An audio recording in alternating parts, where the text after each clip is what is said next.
पादप पर्णहरित क्लोरोफिल में निम्नलिखित में से कौन सा तत्व पाया जाता है? सी, मैग्नीशियम। पर्णहरित क्लोरोफिल में निम्नलिखित में से कौन सा तत्व पाया जाता है? मैग्नीशियम। पर्णहरित या क्लोरोफिल एक प्रोटीन युक्त जटिल रासायनिक यौगिक है। यह वर्णक पत्तों के हरे रंग का कारण है। मैग्नीशियम क्लोरोफिल का प्रमुख तत्व है। मैग्नीशियम के अतिरिक्त क्लोरोफिल में कार्बन, हाइड्रोजन, नाइट्रोजन व ऑक्सीजन भी उपस्थित रहते हैं।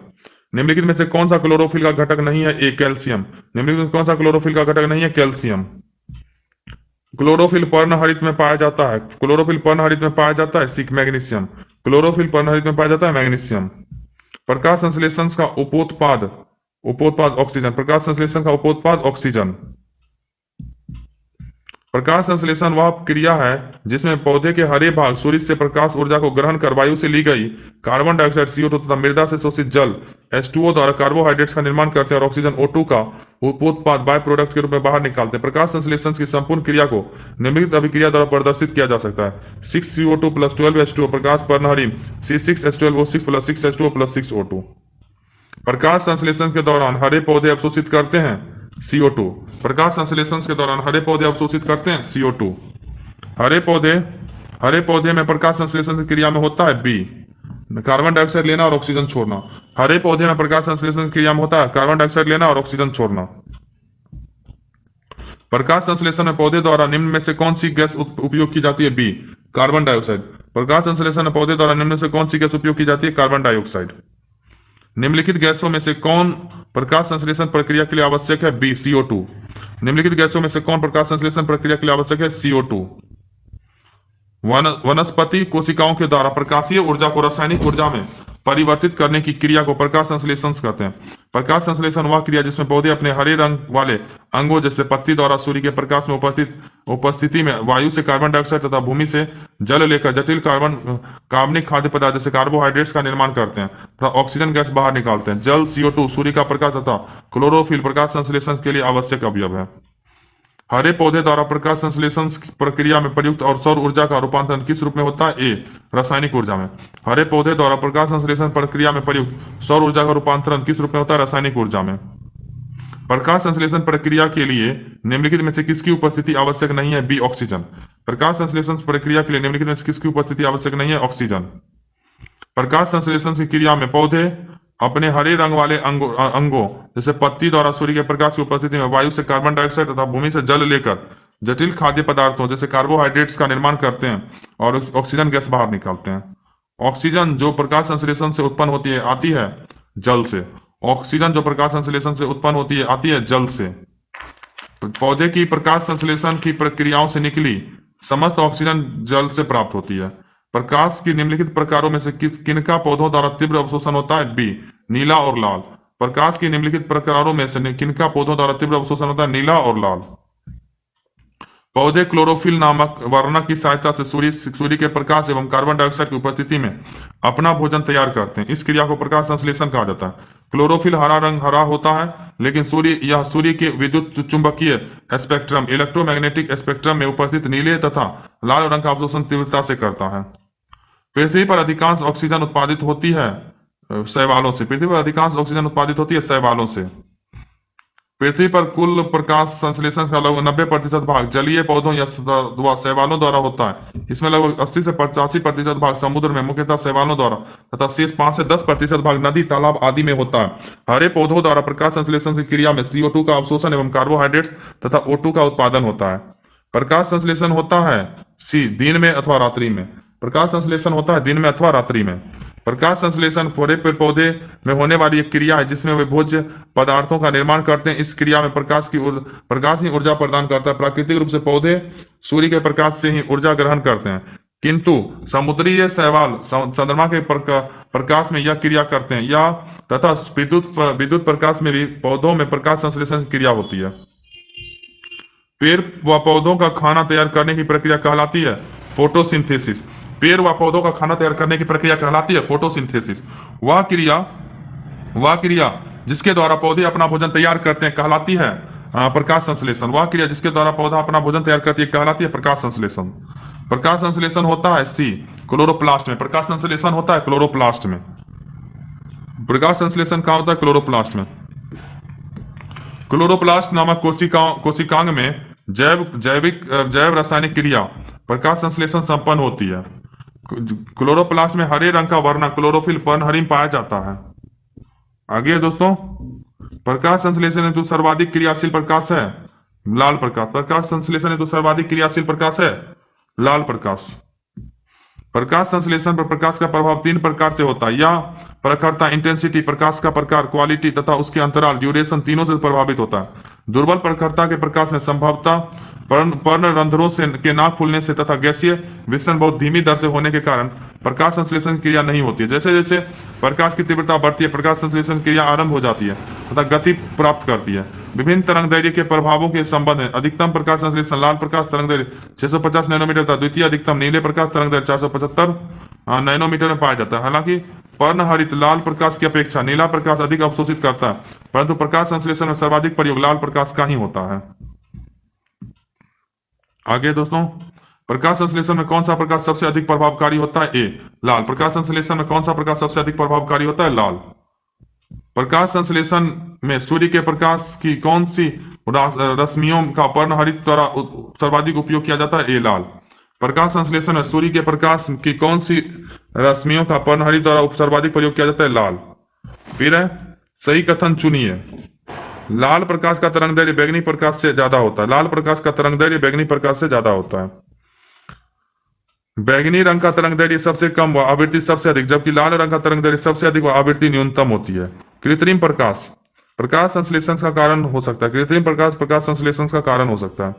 सूर्य का प्रकाश प्रकाश संश्लेषण के लिए आवश्यक है। बल्ब आदि तीव्र कृत्रिम प्रकाश से भी प्रकाश संश्लेषण की क्रिया होती है।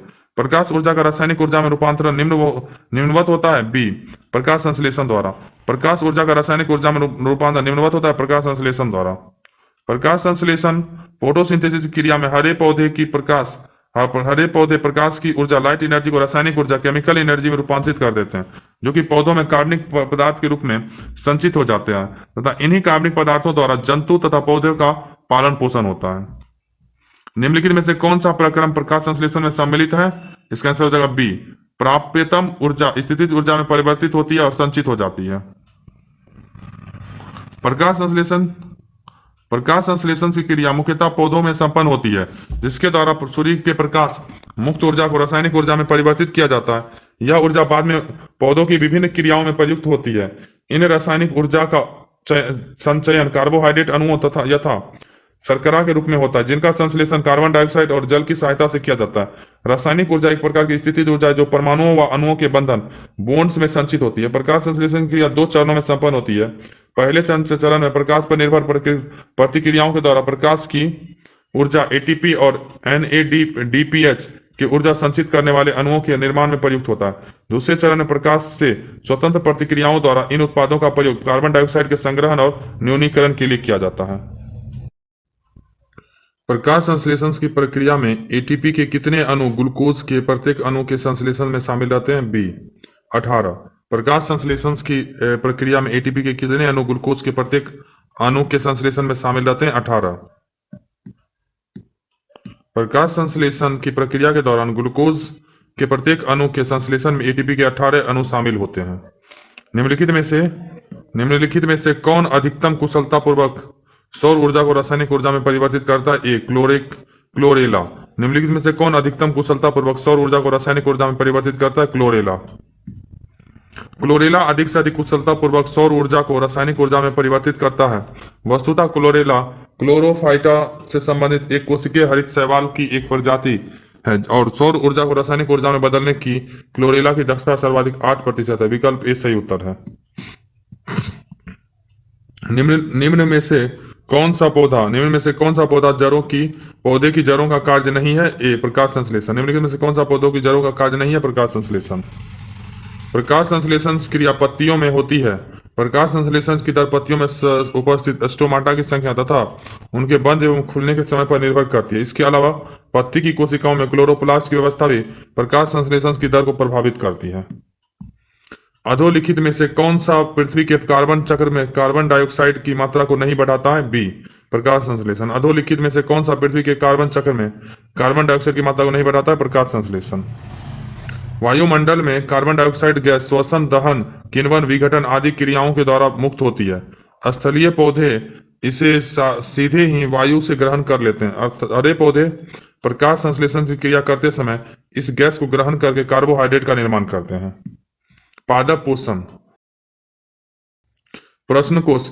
जब किसी वृक्ष की छाल या वृक्ष के आधार के पास से गोलाकार चारों तरफ से हटा दी जाती है तो यह वृक्ष धीरे धीरे सूख कर मर जाता है, क्योंकि जड़ें ऊर्जा से वंचित रह जाती है। जड़ें ऊर्जा से वंचित रह जाती है।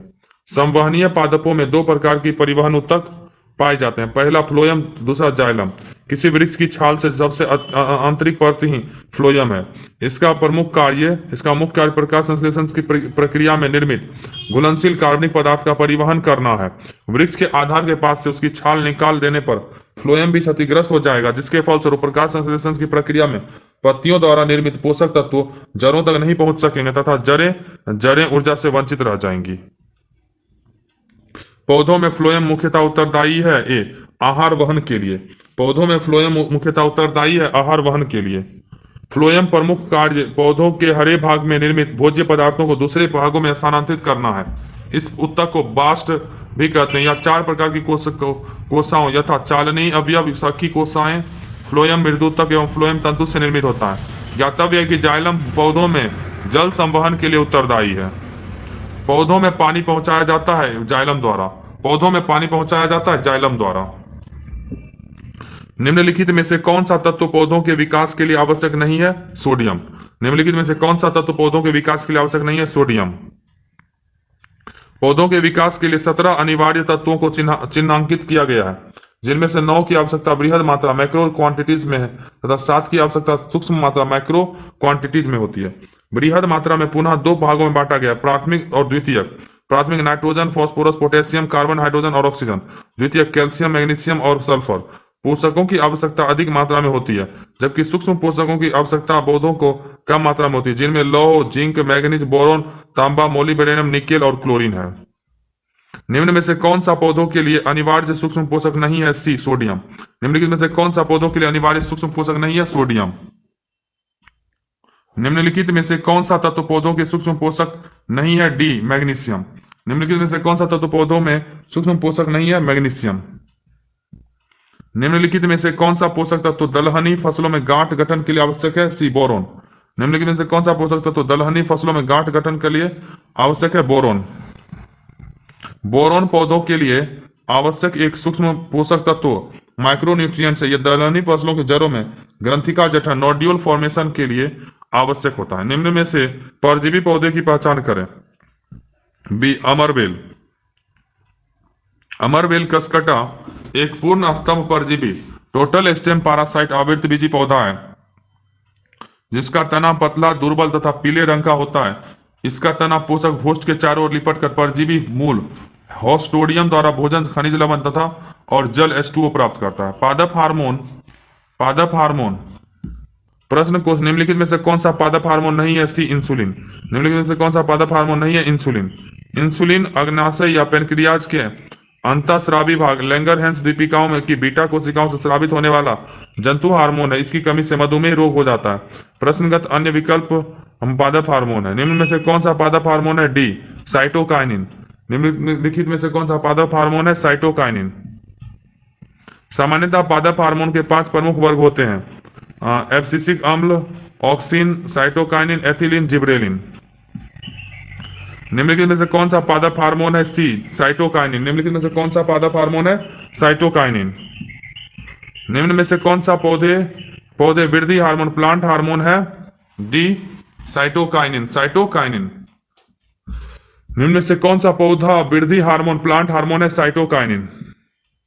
सूची फर्स्ट को सूची सेकेंड से सुमेलित कीजिए।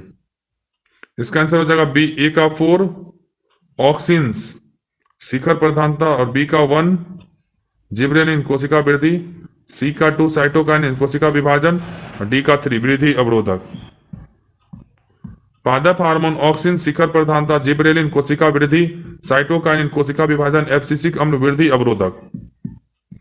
निम्नलिखित में से कौन सा एक पादप हार्मोन है? B, cytokinin. निम्नलिखित में से कौन सा एक पादप हार्मोन है? साइटोकाइनिन।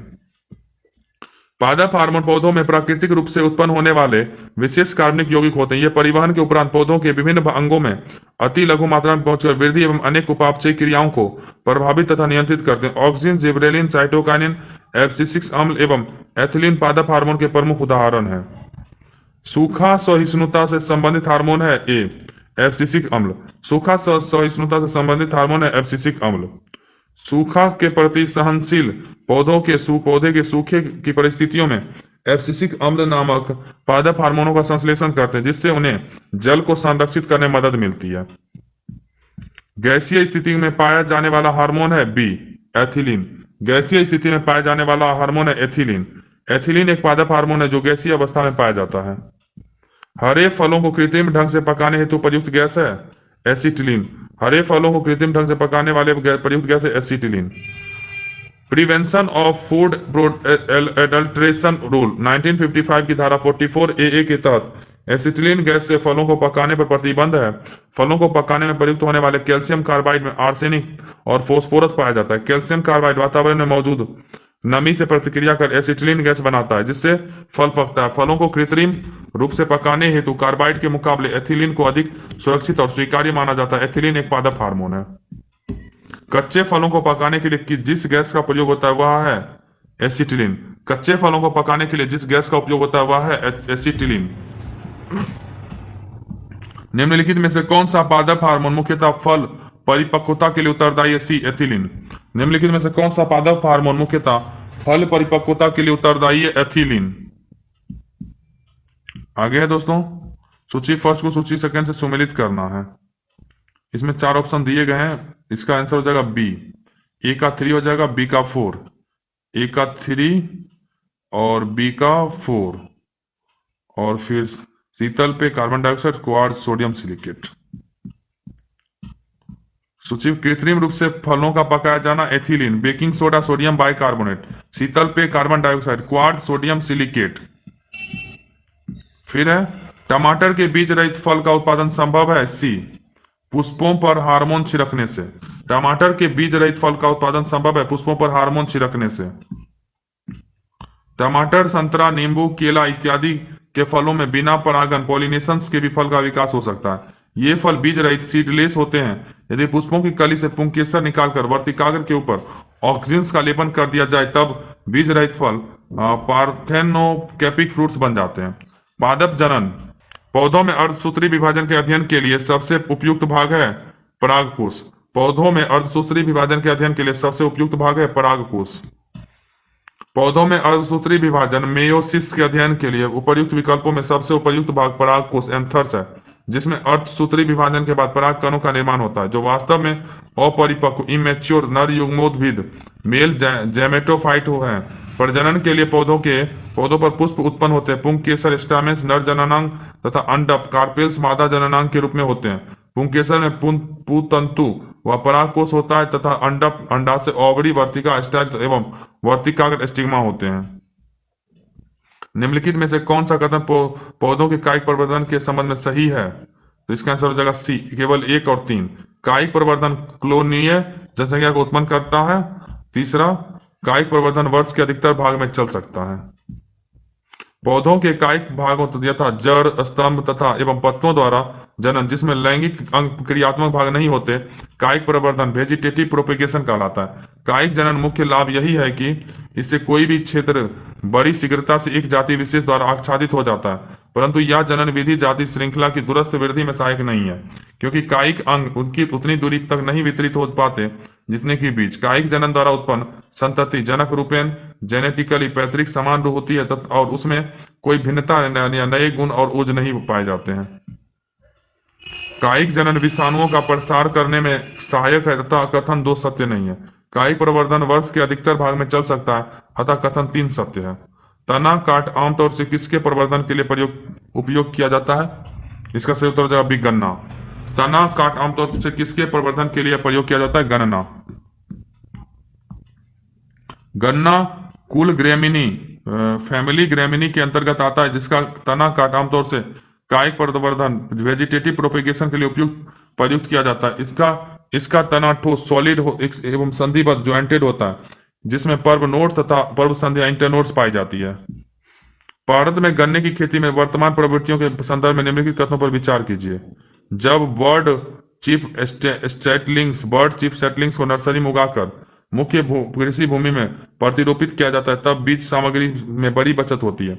जब सेट्स का सीधे रोपण किया जाता है तब एक कलिका सिंगल बर्डेड सेट्स का अंकुरण प्रतिशत कई कलिका मैनी बर्डेड सेट्स की तुलना में बेहतर होता है। खराब मौसम की दशा में यदि सेट्स का सीधे रोपण होता है तब एक कलिका सेट्स का जीवित बचना बड़े सेट्स की तुलना में बेहतर होता है।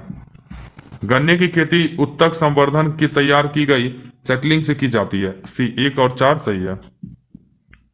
गन्ने का उत्पादन लागत घटाने हेतु बर्ड चिप प्रौद्योगिकी आर्थिक दृष्टि से सुविधाजनक विकल्प है।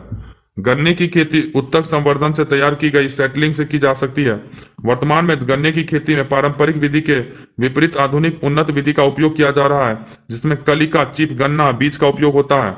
इस विधि के अंतर्गत कलिका चिप्स का प्रस्फुटन 90% तथा गुणन क्षमता 1:60 बहुत अधिक होता है, जबकि पारंपरिक विधि का प्रस्फुटन 30 से 35% तथा गुणन क्षमता 1:10 अपेक्षाकृत कम होता है। बर्ड चिप सेटलिंग में को नर्सरी में उगाकर मुख्य कृषि भूमि में प्रतिरोपित किया जाता है, जिससे लगभग 80% गन्ना के बीज की बचत होती है। भ्रूण किस में मिलता है? सी बीज में। भ्रूण किस में मिलता है? बीज में। पौधों में भ्रूण बीज में मिलता है। अंकुरण प्रक्रिया के फलस्वरूप भ्रूण बीज से बाहर आता है। मां पौधे की भांति पौधा मिलता है। बी तना काट से। मां पौधे की भांति पौधा मिलता है तना काट से। कायिक प्रवर्धन वेजिटेटिव प्रोपेगेशन प्रजनन की एक अलैंगिक विधि है। इसमें नए पौधों किसी भी जनन अंग की सहायता के बिना पुराने पौधों के भागों जैसे तना, जड़ एवं पत्तियों से प्राप्त किए जाते हैं। तना काट, स्टेम कटिंग, दाब लगाना, लेयरिंग तथा कलम बांधना, ग्राफ्टिंग आदि इसकी पारंपरिक विधियां। अलैंगिक जनन द्वारा उत्पन्न नए पौधों अपने जनक पेरेंट्स के अकारकीय तथा अनुवांशिक रूप से समरूप होते हैं। इसके विपरीत लैंगिक जनन बीजों से द्वारा उत्पन्न पौधों की विभिन्नताएं पाई जाती है। निम्नलिखित पादपों पर विचार कीजिए। इसका आंसर हो जाएगा डी 1, 2, 3, 4। बोगेनवेलिया, कार्नेशन, कोको, अंगूर, इनमें से कौन से पादप स्तंभ कर्तन द्वारा प्रवर्धित किए जाते हैं? चारों। बोगेनवेलिया, कार्नेशन, गुलाब तथा अंगूर में स्तंभ कर्तन द्वारा प्रवर्धन होता है, जबकि कोको में स्तंभ कर्तन द्वारा प्रवर्धन के साथ ही बीजों सीड्स द्वारा प्रवर्धन भी होता है। इसके बीजों को सर्वप्रथम नर्सरी में उगाते हैं, तत्पश्चात इन नवजात पौधों को मृदा में 4 फीट की दूरी पर प्रत्यारोपित ट्रांसप्लांट कर देते हैं। आगे है दोस्तों, निम्नलिखित कथनों पर विचार कीजिए। मौसमी के पौधों का प्रवर्धन कलम बंद तकनीक द्वारा होता है। चमेली के पौधों का प्रवर्धन दाब तकनीक द्वारा होता है। ऊपर में से कौन सा कथन सही है? तो सी 1 और 2 दोनों सही है। दाब तकनीक में पौधों की तना शाखा को दबाकर भूमि से संपर्क कराया जाता है। कुछ दिनों में तना शाखा से जड़ें उग आती है।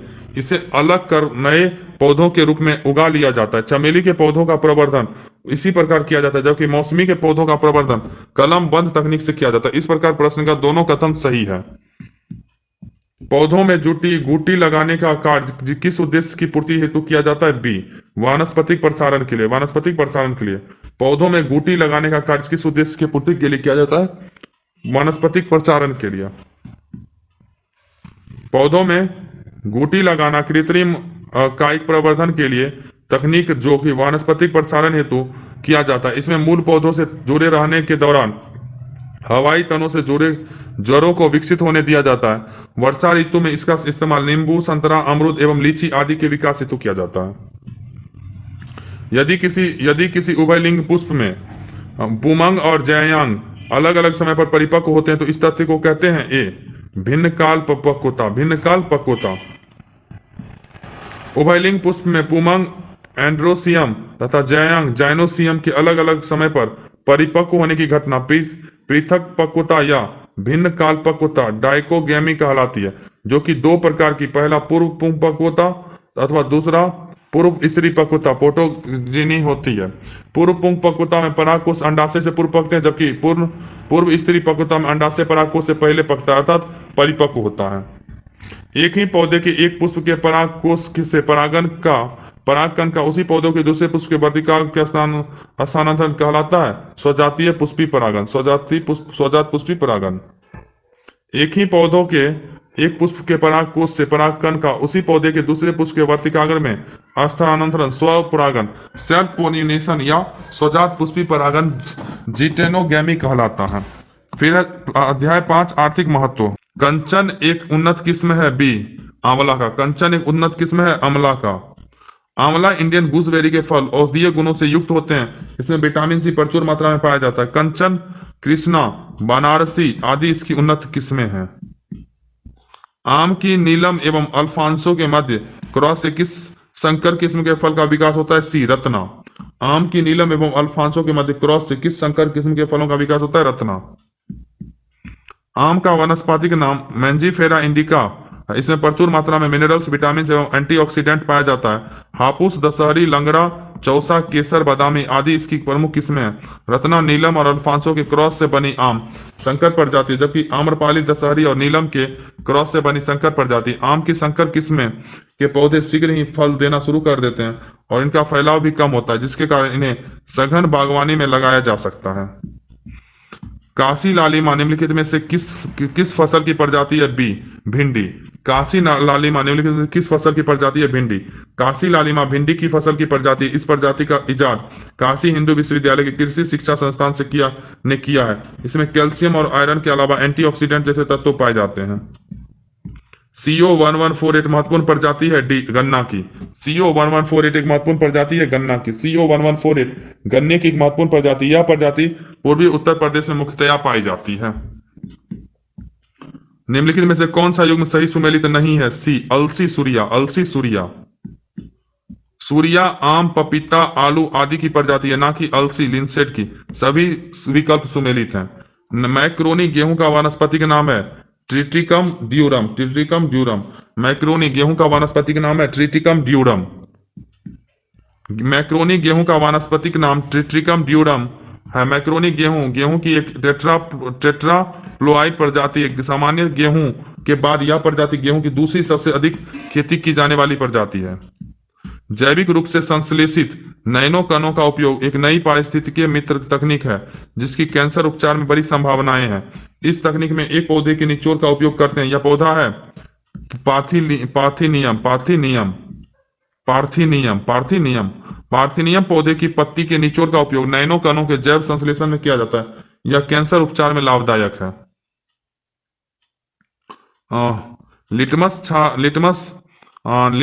अम्ल क्षार सूचक प्राप्त होता है। लिटमस अम्ल क्षार सूचक प्राप्त होता है लाइकेन से। लिटमस जल में घुलनशील विभिन्न रंजकों का एक मिश्रण होता है, जो थाइलोफाइटा समूह के लाइकेन, कवक एवं शैवाल का साचार्य से निकाला जाता है। नीम के पेड़ के संदर्भ में निम्नलिखित कथनों पर विचार कीजिए।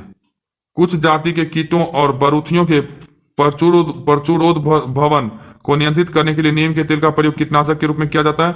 नीम के बीजों का प्रयोग जैव ईंधन और अस्पताल अपमार्जक के निर्माण में होता है। नीम के तेल का अनुप्रयोग औषधि उद्योग में होता है। तो इसका सही उत्तर हो जाएगा दोस्तों डी 1, 2, 3, यानी तीनों सही है। कुछ जाति के कीटों और बरूथियों के प्रचुरोद्भवन को नियंत्रित करने के लिए नीम के तेल का प्रयोग कीटनाशक के रूप में किया जाता है।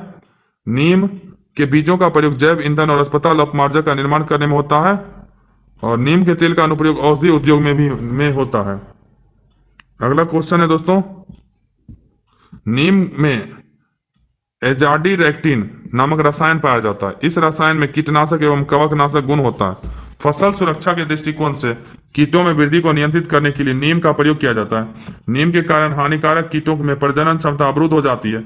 नीम के प्रभाव से कीट की लार्वा एवं वयस्क प्रतिकर्षित होकर भाग जाते हैं। नीम के प्रभाव से ही वयस्क कीट बंध्य यानी नपुंसक हो जाते हैं, अतः उसमें वंश वृद्धि की क्षमता में कमी आ जाती है। नीम के विभिन्न भागों से चर्म रोग, परजीवी रोग, गर्भ निरोधक, मलेरिया, चेचक, दमा आदि की दवा तथा सर्प, बिच्छू आदि के विषैले प्रभाव को कम करने की दवा भी बनाई जाती है। प्रमुख वनस्पति प्रजातियां जिनसे बायोडीजल का उत्पादन किया जाता है वे हैं जैट्रोफा, करंजा, नागचंपा, नीम आदि। भारत की जैव ईंधन की राष्ट्रीय नीति के अनुसार जैव ईंधन के उत्पादन के लिए निम्नलिखित में से किसका उपयोग कच्चे माल के रूप में हो सकता है? ए 1, 2, 5, 6 कसावा, क्षतिग्रस्त गेहूं के दाने, सरा, आलू, चुकंदर। 4 जून 2018 को भारत सरकार द्वारा राष्ट्रीय जैव ईंधन नीति 2018 की घोषणा की गई थी। कच्चे तेल के आयात में कमी लाना तथा घरेलू स्तर पर जैव ईंधन के उत्पादन को बढ़ाना इस नीति का प्रमुख उद्देश्य है। इसके अनुसार जैव ईंधन के रूप में इथेनॉल के उत्पादन हेतु गन्ना के रस, चुकंदर, मकई, कोन, कसावा, सड़ा हुआ आलू तथा क्षतिग्रस्त अनाज जैसे गेहूं, चावल आदि का उपयोग कच्चे माल रॉ मटेरियल्स के रूप में हो सकता है। निम्नलिखित फलीदार पौधों में से कौन पेट्रोपादप भी है? डी, करंज। निम्नलिखित फलीदार पौधों में से कौन पेट्रोपादप भी है? करंज। प्रश्नगत पौधों में करंज फलीदार होने के साथ साथ पेट्रोपादप की श्रेणी में भी आता है। करंज, जिसका जैव वैज्ञानिक नाम पोंगेमिया पिनेटा है, के बीजों से पोंगेमिया तेल ऑयल प्राप्त होता है, जो कि बायोडीजल का एक स्रोत है। वह पौधा जिन्हें सामान्य तौर पर पेट्रोक्रॉप्स के रूप में जाना जाता है, वह धनी होते हैं बी, 2 और 4 हाइड्रोकार्बन्स में, लिपिड्स में, हाइड्रोकार्बन्स में और लिपिड्स में। पेट्रोक्रॉप्स में मुख्यतः हाइड्रोकार्बन्स एवं लिपिड मोम प्रचुर मात्रा में पाया जाता है। जैट्रोफा नामक पौधा पेट्रोक्रॉप्स के अंतर्गत आता है। देश का पहला बायोडीजल संयंत्र लगाया जा रहा है आंध्र प्रदेश में। देश का पहला बायोडीजल संयंत्र लगाया जा रहा है आंध्र प्रदेश में। देश का पहला बायोडीजल संयंत्र काकीनाडा आंध्र प्रदेश में स्थापित किया गया है। बायोडीजल बनाने में किस वनस्पति का उपयोग किया जाता है? डी, रतन जोत। बायोडीजल बनाने में किस वनस्पति का उपयोग किया जाता है? रतन जोत। बायोडीजल बनाने में रतन जोत या जेट्रोफा नामक वनस्पति का उपयोग किया जाता है। इस पौधे के बीज से बायोडीजल प्राप्त करते हैं, जो कि ऊर्जा के रूप में प्रयुक्त किए जाते हैं। ईंधन का महत्वपूर्ण स्रोत होने के कारण इसकी कृषि की तरफ अत्यधिक ध्यान दिया जा रहा है। यह एक आवृतबीजी पादप एंजियोस्पर्मिक प्लांट है, जिसके जीवन काल में अन्य नकदी फसलों की अपेक्षा कम जल की आवश्यकता पड़ती है। निम्न में से कौन सा बायोडीजल पौधा है? सी, रतन जोत। निम्न में से कौन सा बायोडीजल पौधा है? रतन जोत। बायोडीजल पौधा कहलाता है जेट्रोफा। बायोडीजल पौधा कहलाता है जेट्रोफा। फिर है तार तेल पाम ऑयल के संदर्भ में निम्नलिखित कथनों पर विचार कीजिए। इसका आंसर बी हो जाएगा, केवल 2 और 3 सही है। तार तेल लिपस्टिक और इत्र बनाने में वाले कुछ उद्योगों के लिए कच्चा माल है। तार तेल का उपयोग जैव डीजल के उत्पादन में किया जा सकता है। तार का तेल पश्चिमी अफ्रीका का मूल पौधा है, न कि दक्षिण पूर्व एशिया का, अतः कथन एक गलत है। इसके विविध उपयोग खाना पकाने से लेकर वाहनों में ईंधन से लेकर के तौर पर तथा सौंदर्य प्रसाधन के रूप में लिपस्टिक तथा लोशन आदि में। अगस्त 2021 से भारत सरकार ने पाम ऑयल मिशन की घोषणा की थी। आगे क्वेश्चन है दोस्तों, निम्नलिखित कथनों पर विचार कीजिए। इसका 3, 4, 5 सही है। भारत में अधिकांश इमली लघु वनोत्पाद के रूप में संग्रहित की जाती है। भारत इमली और मोरिंगा के बीज निर्यात करता है। मोरिंगा और इमली के बीज का उपयोग जैव ईंधन के उत्पादन में किया जा सकता है।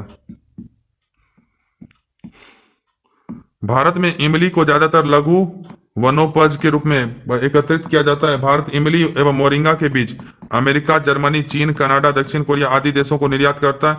इन बीजों का उपभोग बायोफ्यूल के रूप में किया जाता है। आगे है, निम्नलिखित कथनों पर विचार कीजिए।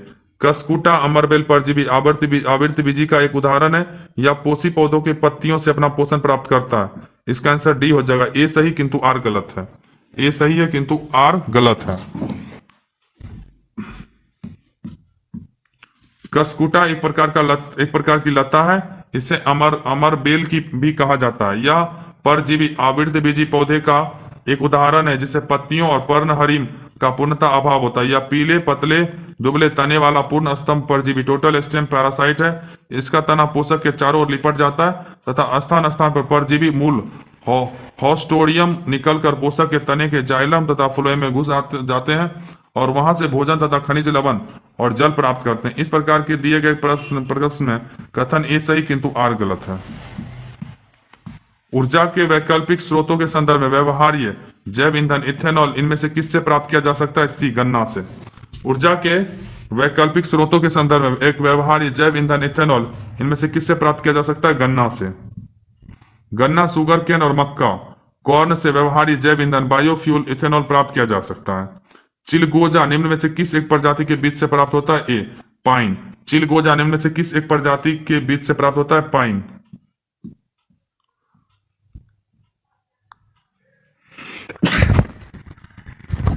पाइनस जिराडियाना पाइन जैव वैज्ञानिक नाम है। चिलगोजा में कार्बोहाइड्रेट तथा प्रोटीन की अधिकता होती है तथा यह पाइन के बीज से प्राप्त होता है।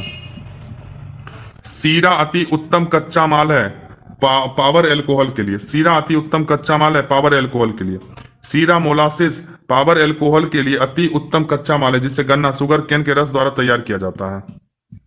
शीतल पेय जैसे कोला में पर्याप्त मात्रा में होती है कैफीन। शीतल पेय जैसे कोला में पर्याप्त मात्रा होती है कैफीन की। शीतल पेयों जैसे कोल्ड ड्रिंक्स जैसे कोका कोला में कैफीन नामक एल्केलॉइड्स की पर्याप्त मात्रा रहती है। निकोटीन तंबाकू की पत्तियों से प्राप्त होते हैं जबकि टैनिन कच्चे फलों में अधिक पाए जाते हैं। जबकि रेनिन एक एंजाइम है जो कि शिशुओं में दुग्ध को पचाता है। कैफीन क्षारक उपस्थित रहता है चाय और कॉफी दोनों में। कैफीन क्षारक उपस्थित रहता है चाय और कॉफी दोनों में। कैफीन एक एल्केलॉइड्स है जो कि एक मनोस्फूर्तिदायक या मस्तिष्क को प्रभावित करने वाली उत्तेजक औषधि है। जर्मन रसायन शास्त्री फ्रेडरिक फर्डिनेंड रंज ने इसकी खोज की 1819 ईस्वी में की थी। कॉफी के बीजों के अतिरिक्त प्राकृतिक रूप से यह 60 से अधिक पौधों के पत्तियों फलों एवं फलियों में अलग अलग मात्रा में पाया जाता है। इसके प्रमुख स्रोतों में कॉफी फली कॉफी बीन एवं चाय की पत्ती है। चाय की पत्तियों में विद्यमान सर्वाधिक महत्व का उत्तेजक है एक कैफीन। चाय की पत्तियों में विद्यमान सर्वाधिक महत्व का उत्तेजक है कैफीन। कैफीन एक मनोस्फूर्तिदायक या मस्तिष्क को प्रभावित करने वाला उत्तेजक औषधि है। यह मुख्यतः कॉफी के बीजों एवं चाय की पत्तियों से प्राप्त की जाती है। चाय कॉफी तथा कोको प्रायः पेय पदार्थों के रूप में प्रयुक्त होते हैं। समुद्री घास निम्नलिखित तत्वों का मुख्य महत्वपूर्ण स्रोत है आयोडीन का। समुद्री घास निम्नलिखित तत्वों का मुख्य या महत्वपूर्ण स्रोत है आयोडीन का। आयोडीन का मुख्य तथा महत्वपूर्ण स्रोत समुद्री घास जैसे केल्प नोरी कोम्बु वेकम आदि हैं। आयोडीन के अन्य स्रोत सीफूडी समुद्री खाद्य डेयरी उत्पाद विशेष रूप से दूध आदि हैं। समुद्री खरपतवार निम्नलिखित में से किसका महत्वपूर्ण स्रोत है आयोडीन का। समुद्री खरपतवार निम्नलिखित में से किसका महत्वपूर्ण स्रोत है आयोडीन का। समुद्री खरपतवार समुद्र के नीतल में स्थित बहुकोशिकीय शैवाल ये आयोडीन का महत्वपूर्ण स्रोत है। निम्नलिखित पर विचार कीजिए। इसका आंसर हो जाएगा डी 1 2 3 कपूर कासनी चिकोरी वनीला। कपूर सिनामोमम कैम्फोरा नामक वृक्ष की लकड़ी से बनाया जाता है जो एशिया में पाए जाने वाला एक सदाबहार वृक्ष है। कासनी चिकोरी एक जंगली हर्बल पौधों से प्राप्त होता है जो यूरोप उत्तरी अमेरिका एवं ऑस्ट्रेलिया में प्राकृतिक रूप से सड़क के किनारे उगा हुआ पाया जाता है। वनीला आर्किड फैमिली के पेड़ों से पाया जाता है जिनकी कई प्रजातियां अमेरिका एशिया न्यू गुएना एवं पूर्वी अफ्रीका में पाई जाती है। निम्नलिखित में से कौन सा पदार्थ वृक्ष से प्राप्त किया जाता है ए हींग। निम्नलिखित में से कौन सा पदार्थ वृक्ष से प्राप्त किया जाता है हींग।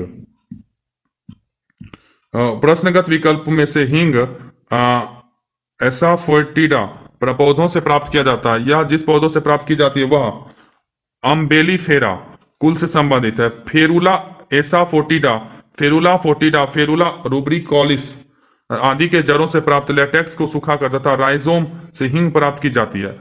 अम्बेलिफेरी को एपीएसी कुल के नाम से भी जानते हैं। केसर मसाला सैफरन स्पाइस बनाने के लिए पौधों का निम्नलिखित में से कौन सा भाग उपयोग में लाया जाता है डी वर्तिकाग्र एस्टिग्मा। सैफरन को क्रोकस नामक पौधों के फूल को के वर्तिका स्टैग तथा वर्तिकाग्र एस्टिग्मा से केसर मसाला प्राप्त किया जाता है। निम्नलिखित को सुमेलित कीजिए। इसका आंसर हो जाएगा दोस्तों बी ए का 3 बी का 2 सी का 4 और डी का 1। हफीम फल होता है हींग जड़ होता है रबर तना होता है कुनैन छाल होता है। हफीम का उत्पादन प्राइपेवर सोमनीफेरम के अधपके फलों के दूध से, हींग फेरुला प्रजाति के पौधों के जड़ों तथा राइजोम से, जबकि रबर उसके पौधों के तनों से निकले तरल पदार्थ से तथा कुनैन सिरकोना पौधे की छाल से प्राप्त किया जाता है। हींग प्राप्त की जाती है। इसका सही उत्तर हो जाएगा ए एंड बी दोनों। तने के स्राव से जड़ों के निष्कर्षण से हींग प्राप्त की जाती है। तने के स्राव से जड़ों के निष्कर्षण से। हींग एसाफोएटिडा जिस पौधों से प्राप्त की जाती है वह अम्बेलिफेरी कुल से संबंधित है। यह इस पौधे के राइजोम एक प्रकार के तना तथा जड़ों से प्राप्त किया जाता है। उत्तर प्रदेश लोक सेवा आयोग द्वारा जारी प्रथम उत्तरमाला में विकल्प बी को सही उत्तर माना गया था। अगला प्रश्न है हफीम किस श्रेणी की दवा के अंतर्गत आता है ए अवसादकारी। हफीम किस श्रेणी की दवा के अंतर्गत आता है अवसादकारी। अफीम ओपियम अवसादकारी व्यापक औषधि डिप्रेसेंट नार्कोटिक ड्रग की श्रेणी के अंतर्गत आता है। इससे दर्द निवारक मॉर्फिन हेरोइन ड्रग आदि का संश्लेषण किया जाता है। मुख्य मच्छर विकर्षक पदार्थ किससे प्राप्त होता है? सी, नीम से। मुख्य मच्छर विकर्षक पदार्थ किससे प्राप्त होता है? नीम से। मुख्य मच्छर विकर्षक नीम से प्राप्त होता है। नीम में औषधीय गुण होते हैं। इसके बीज एवं पत्तियों से दवाएं तैयार की जाती है। तुलसी एवं हल्दी से में प्रतिजैविक गुण पाए जाते हैं। नींबू में विटामिन सी का मुख्य स्रोत, इसमें प्रतिरोधक क्षमता होती है। निम्नलिखित में से किसका उपयोग प्राकृतिक मच्छर प्रतिकर्षी तैयार करने में किया जाता है? सी, लेमन घास। निम्नलिखित में से किसका उपयोग प्राकृतिक मच्छर प्रतिकर्षी तैयार करने में किया जाता है? लेमन घास। लेमन ग्रास सिट्रोनेला नामक तेल निकाला जाता है। इस तेल का उपयोग मच्छर प्रतिकर्षी के रूप में स्प्रे, लोशन या सिर्फ तेल के रूप में किया जाता है। तुलसी के पौधों का औषधीय महत्व निम्नलिखित की उपस्थिति के कारण है। सी, फिनोल एवं फ्लेवोनाइड। तुलसी के पौधों का औषधीय महत्व निम्नलिखित की उपस्थिति के कारण है। फिनोल एवं फ्लेवोनाइड। तुलसी ऑस्मियम सेक्टम एक औषधीय पौधा है जिसमें इसमें महत्वपूर्ण फाइटो रसायन पाए जाते हैं जो अपने प्रदाहनाशी, एंटी इंफ्लामेटरी तथा प्रतिऑक्सीकारक एंटीऑक्सीडेंट गुणों के कारण विभिन्न गंभीर रोगों से सुरक्षा प्रदान करता है। तुलसी के पत्ते से अर्क में फ्लेवोनाइड, सेपोनिन, ग्लाइकोसाइड, फिनोल आदि उपस्थित होते हैं जो इसके औषधीय गुणों में वृद्धि करते हैं। तुलसी के पौधों का औषधीय महत्व निम्नलिखित की उपस्थिति के कारण है। सी, फिनोल और फ्लेवोनाइड्स। तुलसी के पौधों का औषधीय महत्व निम्नलिखित की उपस्थिति के कारण है। फिनोल और फ्लेवोनॉइड्स। निम्नांकित में से कौन सा सही सुमेलित नहीं है? डी, रेयॉन रूपांतरित स्टार्च। रेयॉन रूपांतरित स्टार्च। रेयॉन विनिर्मित फाइबर है जिसे प्राकृतिक स्रोतों यथा वृक्ष एवं अन्य कृषि उत्पादों से प्राप्त किया जाता है। यह रूपांतरित स्टार्च नहीं है, शेष सभी सुमेलित है।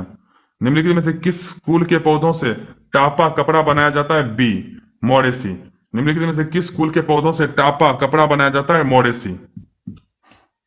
टापा कपड़ा बनाने हेतु प्रायः शहतूत परिवार मोरेसी के पौधों की आंतरिक छाल का उपयोग किया जाता है। टापा वस्त्र प्रशांत महासागर के द्वीपों में मुख्य रूप से टोंगा, समोआ और फिजी में बनाए जाने वाला एक बार्क क्लोथ है। निम्नलिखित युग्मों में से कौन से सही सुमेलित है? इसका आंसर हो जाएगा डी, 1, 2, 3, 4। चुकंदर, चीनी, शहद, ग्लूकोज और फ्रुक्टोज, कपास, सेल्यूलोज, दूध, लैक्टोज। चुकंदर चीनी बनाने में, शहद, ग्लूकोज और फ्रुक्टोज, कपास, सेल्यूलोज, दूध